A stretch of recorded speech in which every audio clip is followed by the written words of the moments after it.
La suite maintenant d'une jolie série entamée lundi avec vous pour découvrir tout au long de la semaine quelques très beaux villages de Corrèze. Aujourd'hui, un village médiéval qui attire du monde en été et où les habitants en tout cas sont très fiers de vivre. C'est Ségur-le-Château où nous emmènent Carlo Paredes, Caroline Bogossian et Rémi Lévesque. Lorsqu'on découvre Ségur-le-Château, à moto ou à pied, c'est le même plaisir. Ce village médiéval concentre sur un petit espace d'imposantes demeures que l'on trouve habituellement dans les grandes villes qui font l'histoire de France. Et les vacanciers chaque été semblent apprécier ce décor et tout spécialement les maisons en pierre apparente. C'est plus coloré, ça donne plus de relief.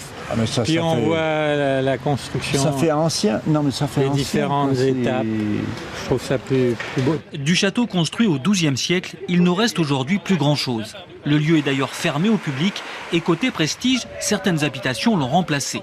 La tour Saint-Laurent et son escalier de pierre en colimaçon qui dessert 5 étages ont été rachetés par une architecte américaine il y a 6 ans. Le village est très intéressant pour un architecte spécialement.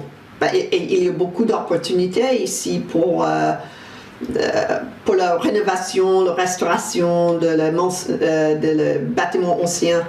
Mais un village, c'est aussi des hommes, comme Étienne. Ce ferronnier d'art à la retraite s'est installé ici il y a 35 ans et c'est devenu une véritable figure. À peine arrivé, j'étais invité chez les gens sans être connu, parce que je m'installais chez eux dans leur pays.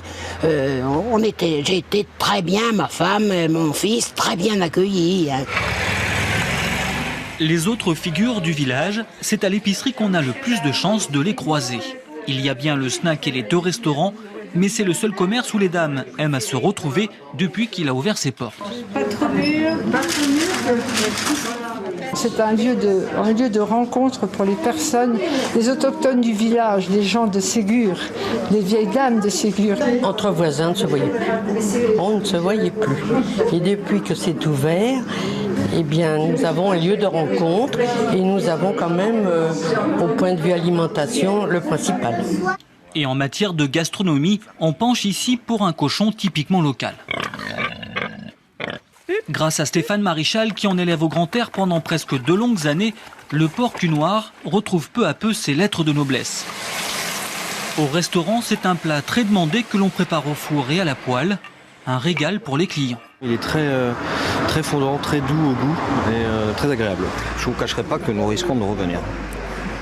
Revenir pour goûter la cuisine locale et se promener lentement dans les rues d'un village auquel l'été donne tout son charme. Superbe village. Demain, on retournera bien sûr en Corrèze et bien sûr, vous pouvez retrouver toute la série sur notre site internet, comme tous les reportages de cette édition de 13h sur le patrimoine, les cultures et les traditions. Un site plus clair et plus accessible à chacun d'entre vous. Depuis ce matin, on retrouve par exemple notre fameuse carte des régions où on retrouve toutes les archives de ce journal classées région par région sur la gastronomie, l'artisanat, le patrimoine, etc. L'adresse, notez-la bien, www.tf1.fr/JT-13H. On devait l'avoir, vous l'avez reconnu, donc sur les sites de recherche, tapez Journal de 13h ou Pernod, vous le trouverez. Un petit mot de la bourse maintenant. Elle dégringolait